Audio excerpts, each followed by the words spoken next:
Para nosotros es un enorme placer tener en el arranque de Código Penal para charlar de Bolivia y demás a Ricardo Alfonsín con nosotros. Hola Ricardo, bienvenido. ¿Cómo te va, Mariano? ¿Cómo Muchísimas estás? gracias. Para mí es un gusto estar en tu programa. Gracias. ¿Te duele Bolivia? Claro, me preocupa mucho. Por Bolivia y por Latinoamérica, por nosotros mismos. Fue claramente un golpe de Estado y hay que tener mucho cuidado, porque estos son tanteos. Ya conocemos nosotros estas cosas, no son tanteos. Si no hay reacción, van por más. Si hay reacción, por ahí se frenan. Si no hay reacción, van por más y después van por más. Y no sabemos hasta dónde quieren llegar, pero creo que está claramente demostrado que es un golpe de Estado. No sé cómo pueden hacer tantas rodeos, vueltas, para reconocer que existió un golpe de Estado, ¿no? ¿Le tenés miedo al dominó de la democracia? Y sí, en la medida, claro, que se puedan ir reproduciendo, ya no es el primer caso, ¿no? Y aclaro que tengo miedo de que evolucione en un sentido similar lo de Chile también. Yo creo que los problemas de la democracia se resuelven con el voto. Claro. No, nunca más militares sacando presidente en la región. No sé cómo no reaccionamos todos de la misma manera frente a esto. Vos sabés que hay una cosa que me preocupa tanto como lo que ocurre en Bolivia, que estoy empezando a escuchar posiciones parecidas, argumentos parecidos a los que se escuchaban en los tiempos en los que había golpes militares acá en Argentina, ¿no?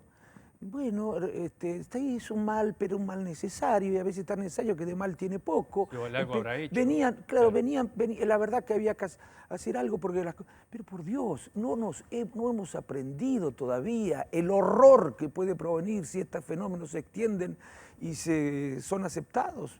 Va a ser terrible, no solo desde el punto de vista de los derechos humanos. Además vamos a sufrir mucho porque se van a aplicar políticas que nada tienen que ver con la necesidad de dar respuestas a los problemas de los sectores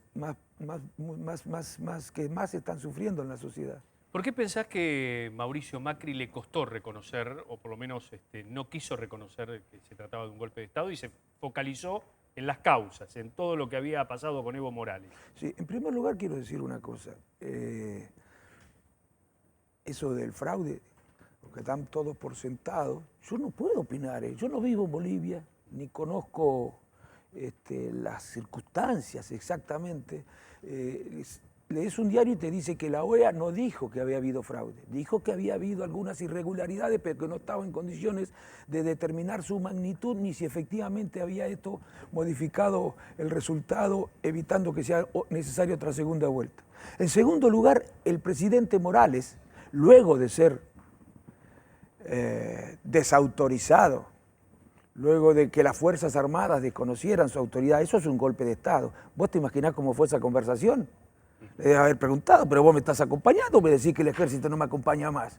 Claro. Que el ejército está acompañando a los insurrectos o a las movilizaciones de violencia que se estaban violentas que se estaban produciendo. Bueno, fue un claro golpe de Estado, solamente alguien que, no sé, no tiene ganas de reconocer las cosas, y eso no es bueno, porque las cosas hay que reconocerlas como son, no como a uno le gustaría que fueran. Bueno, entonces digo, en primer lugar, esas referencias al pasado hay que tomarlas con pinza, ¿no? Pero aún cuando fueran las cosas así, ¿qué tiene que ver? Eso no se resuelve de esa manera. Claro. Eso se resuelve democráticamente. Y le voy a decir otra cosa al canciller Faure, con todo el respeto. Él decía que no había golpe de Estado porque no lo había sucedido a Evo Morales un militar. ¿Y eso qué tiene que ver? ¿Cuántos golpes militares? A Frondizi no lo sucedió, a Bordaberry no lo sucedió militar. Exacto. Otros dicen, no, pero además no es golpe militar porque hubo una renuncia. Irigoyen en el 30, cuando fue destituido, renunció. Que vayan a leer un poco de historia. Sí, renunció. Y además a la luz de cómo ha actuado Áñez, ¿no? Decir, bueno, todo lo que vino después, y mi solidaridad con todo el trabajo que vienen realizando ustedes, que han sido amenazados con ser acusados de sedición, y además han sido intimidados por no se sabe quién allí en Bolivia. Por la ministra de Comunicación. Bueno, la ministra de Comunicación fue la que... Sí, pero además gente se les acerca. Sí, la gente se acercaba a los hoteles. Mi solidaridad. Bueno, yo estoy muy preocupado por eso. Más allá de la opinión que pueda tener, yo creo que la gestión de Evo Morales fue una buena gestión. desde el punto de vista social, desde el punto de vista cultural, desde el punto de vista étnico, desde el punto de vista económico. Ah, sí, claro, no están en el mejor de los mundos, por supuesto, pero tampoco venían de un mundo demasiado bueno, ¿no? Pero hay un momento en que los dirigentes que realizan una buena labor, Evo Morales era como el paradigma del capitalismo social en la región. Sí. Hay un momento el en que capitalismo quieren humanizado, perpetuarse. no el capitalismo salvaje. Bueno, Otros humanizado. reivindican el capitalismo salvaje porque parece que la única manera de salvar la economía es destruir los progresos sociales y el planeta incluso. Por eso, ahí iba, a eso iba, el tema del capitalismo humanitario. Pero digo, que quieren quedarse en el poder. Digo, ¿ocurre eso también con estos líderes? Así? Bueno, eso es una cuestión que tendrán que discutir, sí, los bolivianos, pero no se resuelve. A ver, si la Constitución fue desvirtuada y un referéndum fue desconocido a partir de un fallo de la justicia muy cuestionable, esa es una cuestión que deben discutir los bolivianos, pero de ninguna manera puede... A ver, digo, discutamos todo, pero primero lo primero, nunca más los militares sacando presidente de la República. Después, si quieren, discutimos todo y podemos fijar opinión respecto de lo que fueron las políticas de Evo, respecto del trato del gobierno de Evo con las instituciones. Acá también hay problemas con las instituciones. ¿Qué son los DNU? Claro. Los DNU, nosotros hemos criticado siempre cómo están reglamentados, le digo a mi partido, porque supone el ejercicio de poderes que le corresponden al Congreso por el Ejecutivo, que están previstas las posibilidades en la Constitución, pero en casos muy particulares. Sí. Y acá seguimos con una reglamentación que permite hacer uso y abuso de los DNU. Y pero ahí tiene que funcionar la comisión bicameral, que debe ratificarlo. No, hay que cambiar la ley también, que reglamente el uso de los DNU. Claro. Nosotros en el año 2006, cuando se sancionó esa ley, la criticamos muchísimo, hasta el 2015. Después no sé por qué nos olvidamos. Ricardo, ¿te parece que Alberto Fernández obró bien en su posición de presidente electo con respecto a Bolivia? Sí, claro, sí, sí. Eso es lo que hubiera hecho un radical además. Yo creo que, bueno, el radicalismo condenó. Lamentablemente no pudo consensuar una condena en el Congreso que hubiera sido mucho más importante que las condenas que pueden hacer los partidos individualmente, que el Congreso de la Nación, uno de los poderes del Estado, hubiera condenado el golpe en Bolivia, hubiera tenido un significado muy diferente a cada una de las condenas individualmente. Yo no puedo creer que no se haya podido consensuar eso. En esto no se jode. Claro. No, perdonen la expresión. Está clarísimo, está clarísimo. Ricardo, voy a dejar Bolivia para seguir con Alberto Fernández. Sí. ¿Qué te pasa personalmente, qué le pasa personalmente cuando lo escucha con muchísimos guiños a don Raúl, ¿no? A su papá? Digo, con el tema de... Sí. Yo lo dijo el otro día, en democracia voy a cumplir con el sueño de Alfonsín. Voy a lograr que se eduque... Sí, eso es bueno hacer una aclaración, ¿no? Porque Sí. Alfonsín cuando dice eso se refiere... Alfonsín distinguía entre la democracia formal, política, electoral, la que te permite elegir y ser elegido, la que te reconoce los derechos necesarios para poder organizarte políticamente y competir por el poder, y la democracia social. Alfonsín decía que la democracia social era aquella con la que se come, se cura y se educa, y agregaba, mientras no exista democracia social, la democracia es renga. Ahora, esa renguera, la democracia, se la cura con más democracia, Claro. Yendo hacia la democracia social. Y me parece muy bien que lo digan. A ver, lo que no entiendo es que algunos no se enojen cuando desde el propio Cambiemos, algunos dirigentes importantes le han hecho críticas injustas y muy severas, pero sobre todo muy injustas. Eso sí que me llama la atención. Por supuesto, me sorprende que un radical se enoje porque un hombre de otro partido elogia a un dirigente radical. Eso no lo entiendo tampoco. Creo que están tan patas para arriba las cosas en la política. Y te pregunto, ¿y te hace algún tipo de reparo el tema de Alberto Fernández como presidente teniendo a Cristina como vicepresidenta, una persona que tiene varias causas en la justicia? ¿Te hace ruido a vos como persona radical? Yo espero que la justicia pueda seguir avanzando con todas las causas que tenga que avanzar, y espero que en definitiva, yo creo que va a gobernar. Yo creo que están subestimando a Alberto Fernández, ¿no? Es un hombre que ha demostrado tener personalidad cuando ha tenido que plantarse. Estuvo 4 años y meses en el Frente para la Victoria. Cuando tuvo diferencias serias se apartó y marcó sus diferencias, no se cayó. Bueno, yo por otro lado creo que la propia presidenta es consciente de que no está el horno para bollos, ¿no?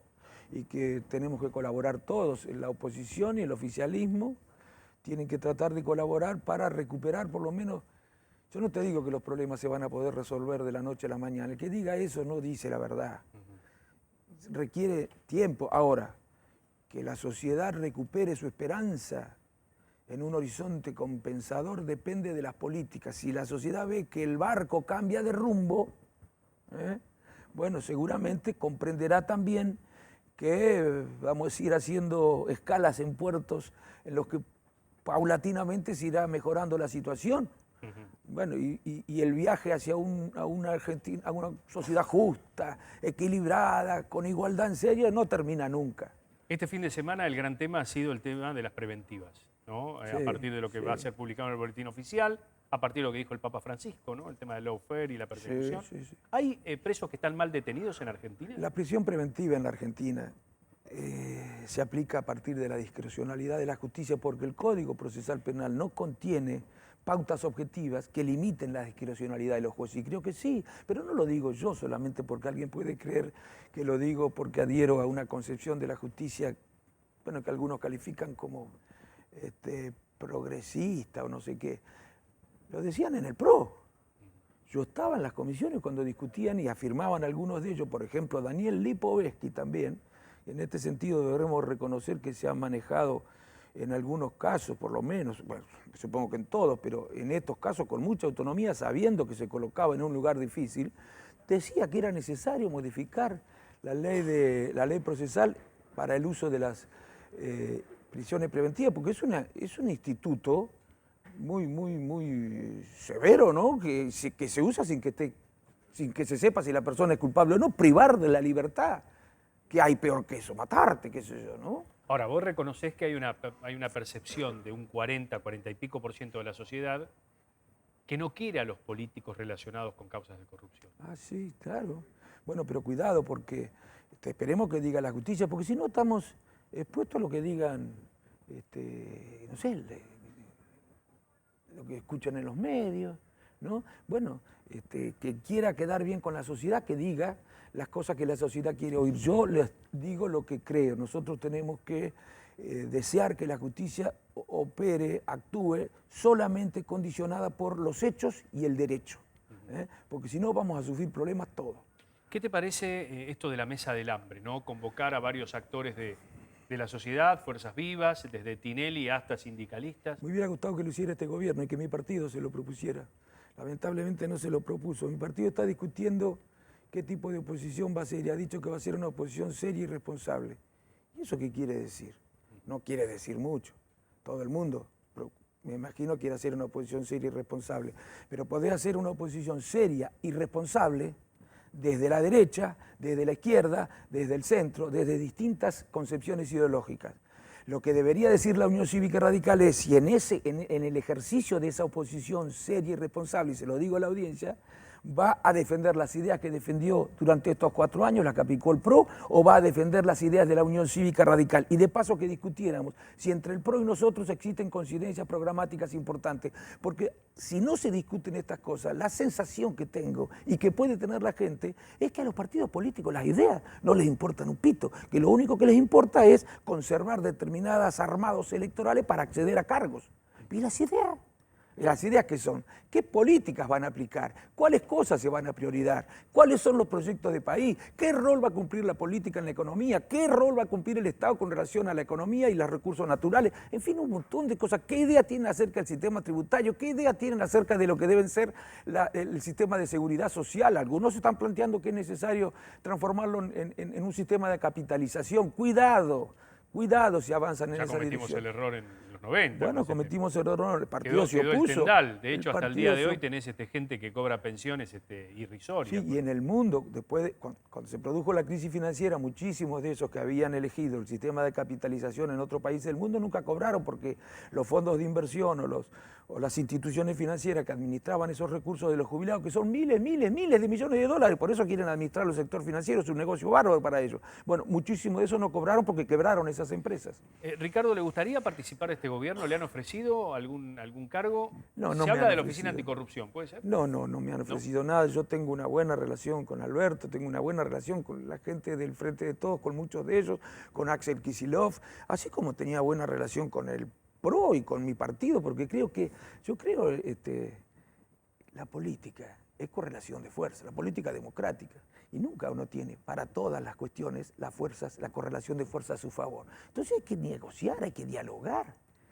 Porque ponerme a decir lo que habría que hacer y después no poder hacerlo, requiere una explicación ante la sociedad. Entonces, para poder avanzar, aunque sea...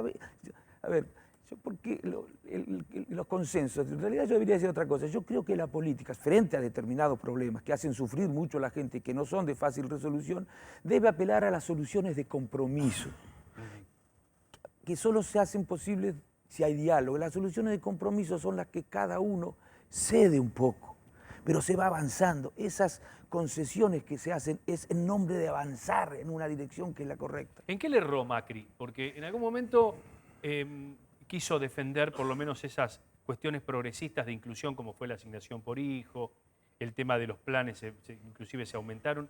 ¿En qué falló? ¿Falló en el progresismo a la clase media? ¿En qué falló? No, falló. Yo creo que, a ver, lo que fallan son las políticas, que ellos seguro las defienden. Por eso le pregunto a mi partido si seguimos reivindicando las políticas. ¿Cómo no vamos a hacer esta pregunta? No se la hacen. A veces los medios tienen que tratar de esclarecer la discusión en la política. ¿Va a seguir defendiendo el partido las políticas que se aplicaron desde el año 2015 a la fecha? ¿Y va a reivindicar para adelante a esas políticas como las que resuelven los problemas de los argentinos? Bueno, que se lo diga a la sociedad. Que se lo diga a la sociedad antes de discutir cualquier tipo de alianza. ¿En qué momento usted vio que hubo un quiebre allí, por lo menos en lo que usted piensa, ¿no? Con respecto a lo que estaba haciendo? A ver, o desde el arranque, desde Gualeguaychú en adelante. Y lo aclaro no por reivindicar anticipaciones, sino para no parecer un oportunista. No, claro. Yo también me coloqué en una situación muy injusta, muy incómoda. Incluso no quise ser candidato en el 2007 ni ahora. Porque bueno, mientras mi partido no estuviera dispuesto a hacerse cargo de las diferencias y a influir en las decisiones para que evitar que se cometieran errores, ¿para qué iba a ser candidato? Yo decía, para decir, bueno, si lo que creen, a ver, si la idea es que hay que decir a todo que sí, porque decir a algunas cosas, mirá, en esto no hay que hacer otra cosa, sería peor que la enfermedad, hay otros que están más convencidos de eso. Yo no creo que eso sea la mejor manera de resolver los problemas. Los hechos lo han demostrado, además. Los hechos lo han demostrado: más inflación, más recesión, más pobreza, más desempleo, más indigencia, más caída del salario. Bueno, yo no creo que eso se haya hecho a propósito. Marx, cuando hablaba del capitalismo, decía, no son los capitalistas. Yo no creo en la perversidad, si no nos hubiera dedicado volúmenes enteros a hacer teoría económica sobre el capitalismo. Marx hablaba del sistema. Bueno, yo creo que el neoliberalismo, el liberalismo, como quieran llamarlo, no es el modelo, no es el que resuelve el problema. No fue Macri, es el modelo el que no resuelve el problema. Si nosotros nos ponemos a discutir que no hicieron política, ¿qué es eso? ¿Y el radicalismo quedó atrapado en un modelo equivocado, Ricardo? Se atrapó solo. Tal vez porque creía que era que hacer... Nosotros que habíamos dicho, nosotros porque éramos un frente distinto, entre fuerzas distintas, lo dijimos siempre lo dijimos. Vayan a ver las cosas que se decían en el 2014, 2015. Una fuerza distinta dijimos, si nosotros no ganamos la PASO, si no le toca al radicalismo gobernar, quédense tranquilos. Nosotros vamos a evitar que se cometan errores, que el gobierno se sesgue demasiado, si era el PRO el que ganaba, hacia concepciones liberales o muy promercado, ortodoxas. Vamos a tratar de influir en las decisiones, no vamos a acompañar aquellas decisiones que creamos que son equivocadas. Bueno, nada de eso hicimos, probablemente porque creían que hacerlo era un remedio peor que la enfermedad. Esa es una crítica a la comisión. Sobre todo los 2 primeros años. Ahora, voy a decir una cosa. Coordinación del radicalismo. Esas diferencias, esas justificaciones que hacíamos para explicar por qué nos reuníamos con fuerzas que piensan diferente, ¿no hay que hacerla ahora? A los que dicen, digo que tenemos que seguir por el 40%, ¿no? Que yo creo que se equivocan ese 40%, una proporción muy importante, quiere una alternativa distinta. Yo creo que la sociedad eligió acá entre 2 alternativas que no eran las que más les gustaban. ¿Cómo imagina los primeros 100 días de Alberto Fernández en una economía que necesita tener dinero en el bolsillo, en una pyme que necesita comenzar a mover las máquinas para que el trabajo se regenere? Yo creo que por 2 razones nosotros tenemos que hacer algo que no hicimos nunca. Una segunda transición, digamos. Esta vez no de la dictadura a la democracia, esta vez del subdesarrollo al desarrollo, de la desigualdad y la injusticia a la construcción de una sociedad más igualitaria, más equitativa. en la que cada uno pueda no solamente gozar jurídicamente de los derechos o no tener solo un reconocimiento legal de los derechos, sino efectivamente poder gozar de los derechos. Creo que para esto hay que salir de su desarrollo. Los problemas que nos anclan en su desarrollo son de muy difícil resolución y los podemos resolver en democracia solo a través de soluciones de compromiso. Se requiere un acuerdo entre las principales fuerzas políticas, por lo menos, entre los sectores de la economía, la pyme sobre todo, y la gran empresa, pero nacional, los sectores del trabajo. Puede haber otros sectores también, los movimientos sociales, las universidades, bueno, para discutir un proyecto del país y fijar metas y acordar instrumentos, porque en las metas todos nos vamos a poner de acuerdo. ¿Quién va a querer un país con desempleo? ¿Quién va a querer un país con bajo salario? Vamos a decir todos que no. Ahora, ¿cómo llegamos a eso? Claro. ¿Con qué instrumentos? Porque es allí, a la hora de definir los instrumentos, donde entra en juego la contradicción de intereses. Esa es la pelea más difícil. Pero arriba está el fondo también. Bueno, arriba está el fondo. Bueno, exige el pago de... También para ir a negociar con el fondo se necesitan acuerdos entre todas las fuerzas políticas. Ahora, claro, es muy difícil arribar a acuerdos entre fuerzas políticas que piensan o que adhieren a concepciones filosóficas muy diferentes. Pero bueno, hay que hacer un esfuerzo. Por lo menos hay que intentarlo. Yo creo que eso nos falta. Nos falta ensayar en la Argentina, eso sería realmente novedoso. Y me parece que también para la coyuntura es necesario eso, porque los problemas que va a tener que enfrentar el próximo gobierno son más graves que los problemas que tuvo que enfrentar este gobierno en el 2015. ¿Qué le dice la gente por la calle, Ricardo, cuando camina? A mí me saluda, mire, no toco madera, porque no, a ver si alguno ahora empieza a decirme otras cosas, pero a mí me saludan. A mí me dicen, mire, y los que son radicales o filos radicales, porque hay un montón de gente que no está afiliada al partido. Pues yo quiero, hasta ahora, yo no había dado internas, porque mientras el radicalismo, si bien no gobernaba, formaba parte del oficialismo, me parecía que no tenía posibilidades después de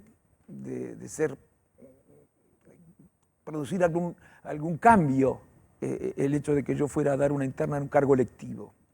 Y la verdad que no tengo ganas de hacer los esfuerzos que hay que hacer, ni siquiera de volver a ser diputado. Pero este año, ya que estamos en la oposición, tal vez vayamos. Y que sea la sociedad argentina, luego de una discusión blanco sobre negro, en la que digamos, acá están los que apoyaron las reformas laborales, aunque no se realizaron, acá están las reformas a los jubilados, la desregulación de la cuenta capital, la designación de jueces de la Corte por decreto, los que profundizaron la política minera, bueno, en fin, todas las decisiones, los que pagaron la operación de dólar a futuro, no como le decía quien habla, por ejemplo, con bonos a un plazo razonable y a una tasa razonable. No, había que pagarles a ellos en efectivo, mientras tanto a los trabajadores se les pedía el sacrificio de esperar a que se elevara el mínimo no imponible porque no se lo podía elevar todo lo que les correspondía. No, muchachos, yo no soy de los que creen que para salvar la economía hay que contar con una sociedad enferma.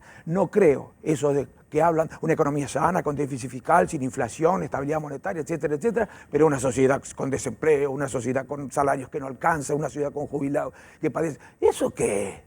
¿La economía está al servicio del hombre o no sirve para nada? Si es el hombre el que tiene que estar al servicio de la economía. Ahora esto parece, hoy no sé, parece comunista. Mirá las cosas que dice. Cuando, bueno, después de la Segunda Guerra Mundial todo el mundo compartía, después de lo que había pasado, por haber aplicado recetas antes de la guerra tan injustas que habían generado tanta desigualdad, tanta pobreza, aparecieron esos liderazgos que nos llevaron a la guerra. Cuidado, porque están surgiendo esos liderazgos de nuevo en Europa, no acá solamente, en Europa. ¿Hay muchos radicales que piensan como usted? No sé, Lipovetsky seguro que sí. No, Lipovetsky es peronista. Daniel es el peronista. Es más peronista. No, él estaba con Cafiero, yo lo quiero mucho, creo que es un verdadero cuadro. No, por Dios, no vayan a creer que estoy diciéndole esto porque esté tentándolo para nada, no, jamás vendría al partido. No, pero voy a cambiar la pregunta, dentro de lo que es Cambiemos, ¿qué dirigente está más cercano a su pensamiento?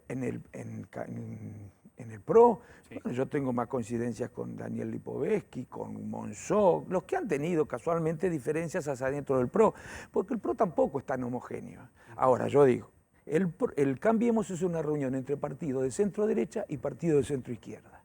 Bueno, entonces yo por eso insisto, antes radicales de decirle a la sociedad que hay que continuar en nombre del 40%, si ese 40% se redujera, inmediatamente cambiaría en 10 días. Pero si antes de decirle que hay que continuar, díganle además para defender qué ideas, las ideas que se aplican, las políticas que se aplicaron hasta ahora. Bueno, si eso es así, yo estoy empezando a pensar que el partido en el que milito no es la Unión Cívica Radical, sinceramente. Y quiero que sea la Unión Cívica Radical. Les pido a los radicales que hagan algo también para que vuelva a ser lo que debe ser, ¿no? Volviendo al tema de la relación de Alberto Fernández con el mundo, ¿no? En estos últimos tiempos, bueno, ha tenido expresiones en torno a una vuelta al status quo de lo que fue todo el aire bolivariano, todo el aire que se vivió en la última década. ¿Le parece bien esto? Digo, el reivindicar el tema de no sé, Correa. No, yo no he visto que se reivindique. Cada uno puede reivindicar las políticas que crea que son las mejores. Yo creo que las políticas mejores son las populares, que a veces las llaman populistas. La verdad que le tengo... A ver, ¿qué es el populismo? Porque nadie sabe qué es populismo. Ahora resulta que la Constitución es populista también. Y todos hablan de populismo y nadie sabe qué es. La Constitución es populista porque dice que Claro. tiene una serie de derechos. El salario mínimo vital y móvil, Hasta salario Francisco lo digno, tildan de populismo. vacaciones. Hasta Francisco lo tildan de populista. Claro, derecho a la vivienda, derecho. Esto es populista la Constitución. ¿Por qué? Porque se parte de la idea de que las cuestiones sociales son cuestiones individuales. La cuestión del Estado son cuestiones que tienen simplemente que garantizar la estabilidad monetaria, el orden público, el derecho de propiedad y el equilibrio fiscal. Después que se encargue de todo el mercado. Bueno, entonces el que no dice eso es populista. Entonces yo le tengo mucho miedo a los populistas, ya en un sentido negativo, que son los irresponsables, los que se manejan simplemente para ganar en una elección, haciendo cosas que, bueno, después pasan factura. Pero entre los populistas, digamos, y los antipopulistas, la verdad, entre los populistas en un sentido peyorativo y los antipopulistas, a veces le tengo más miedo a los antipopulistas, porque son los causantes del populismo después. Sí, y el contrapunto que se tiene con Brasil, con Bolsonaro, ¿le parece que va a quedar en lo verbal, en lo retórico? Espero. Yo escribí una carta abierta al presidente, le escribí en el diario La Nación al presidente Bolsonaro, diciéndole, a ver, algunos periodistas a veces nos dicen, bueno, porque hemos tenido tradicionalmente unas muy buenas relaciones con Brasil. No, nunca tuvimos tan buenas relaciones como las que hemos tenido a partir del 80. A partir del 80 empiezan las buenas relaciones. Hasta entonces teníamos hipótesis de conflicto que hacían, por ejemplo, que nosotros no hiciéramos obra pública, obra de infraestructura, por temor a que por allí ingresaran los ejércitos brasileños. Tuvimos hipótesis de conflicto que inflaban los presupuestos militares e impedían que tuviéramos una relación comercial internacional mucho más fuerte que la que tuvimos, tan fuerte como la que pudimos tener después, a raíz de que arreglamos estas cuestiones. Yo creo que son dos países que tienen que trabajar para que Latinoamérica se una, porque mire, en un mundo cada vez más interdependiente, pero asimétricamente interdependiente, es mucho más fácil defender los intereses de la Argentina o de Brasil o de Bolivia o de Paraguay desde un espacio supranacional que desde Argentina solo. Sí, claro. O alguien puede creer que vamos a negociar en mejores condiciones con los países poderosos de la tierra desde Argentina solo que desde un espacio supranacional. No, más allá de las diferencias que puedan haber entre los distintos gobiernos de la región, va a haber intereses comunes que podemos defender. Con los movimientos sociales, ¿le parece bien la postura que ha tomado Alberto Fernández de reunirlos, de decirle este va a ser el gobierno también de ustedes y demás? Sí, eso lo ha hecho también este gobierno. Yo creo que este es un actor político y social que hasta que no resolvamos nosotros los problemas que genera una economía que no da trabajo, que no da buenos salarios, y bueno, vamos a tener que seguir reconociendo como un actor. Ahora, o no reconocemos a las corporaciones como actores políticos. No, por supuesto, por supuesto. El tema es que en los movimientos sociales hay gente desocupada, hay gente que debería insertarse, ¿no?, en el sistema y tener como un puente hacia bueno, pero algunos dicen, formalidad, ¿no?, laboral. Yo quiero que le enseñen a pescar y no que le den pescado. Bueno, pero lo que pasa es que pongan pescado en la laguna. Claro, si no... Además, díganme dónde está la laguna. Claro. Porque si no es muy fácil eso. ¿Quién puede estar en contra de eso? Yo quisiera que me demuestren si efectivamente hay tantos que pudiendo trabajar no lo hacen porque prefieren el plan social. Pero el que dice eso no tiene la menor idea y nunca lo han probado. Dicen eso porque es un argumento que puede conspirar, que puede poner gente en contra de una administración pública solidaria. Pero que me lo demuestren. Nunca he encontrado. ¿Sabe a quién le he escuchado siempre eso? ¿A quién? A los sectores de capital. Claro. Claro. Y claro que, Lo ve porque dicen que no quieren ir a trabajar, no quieren ir a trabajar. Claro, que le paguen mejores salarios, van a ver cómo venir a Sí, trabajar. eso es el típico comentario. No hablo de las pymes, ¿eh? No, No, hablo no, de claro, las pymes. Yo hablo de ciertos grupos económicos que no son malos, pero tienen que defenderse en el mercado. Si vos en el mercado no tratás de competir, y una de las maneras de competir es obtener el mayor beneficio. ¿Y cómo obtener los mayores beneficios? Y se pelean los grandes capitales para obtener mayores beneficios y sobrevivir en el mercado. Así es el capitalismo. Ujú. ¿A quién ves como líder de la oposición? ¿Lo ves a Macri o ves una mesa de oposición? No, yo primero la de ideas. Te agradezco la pregunta porque me permití insistir. Yo quiero que sean ideas las que lideran. Ideas, proyectos, programas, medidas de gobierno, prioridades. Eso es lo que yo quiero que lidere a la sociedad, ojalá la mayoría. Entonces que me pregunten, que me digan a mí si los que están reivindicando la continuidad de Cambiemos lo hacen porque coinciden con las ideas del PRO. El radicalismo y el PRO tienen las mismas ideas en caso de que haya diferencias. ¿Quién va a primar? ¿Qué ideas van a primar? Hasta ahora primaron las del PRO. Y yo lo digo con mucho respeto hacia el PRO. Lo que pasa es que estoy acostumbrado a hacer política por ideas. Defiendo ideas más que cargos. Bueno, a otros les gustará otra cosa, a mí no. Ahora, Macri parece como erigirse como el hombre que quiere liderar la oposición. De hecho, está convocando una marcha de despedida el 7 de diciembre, ¿no? Yo si fuera él haría lo mismo. Ahora si fuera mi partido, Claro. si fuera presidente de mi partido, bueno, hubiera actuado de manera muy diferente durante estos 4 años y hubiera colaborado mucho más con el gobierno. Yo creo que soy el que más colaboró con el gobierno, porque no es colaborar, decirle a alguien, metele, está todo bien, quédate tranquilo. Eso no es colaborar ni con un hijo, ni con un amigo, ni con nadie, ni con un gobierno. Yo hubiera evitado que cometieran errores y seguramente la situación de los argentinos hubiera sido distinta, las expectativas hacia el futuro también. Y no lo hicieron, no porque no pudieran. El que dice que no se podía no entiende nada de política. Un placer, Ricardo. Gracias. Gracias a vos, por tu te agradezco presencia, muchísimo, en serio. Gracias por compartir un domingo aquí con nosotros. Gracias. Más información ahora.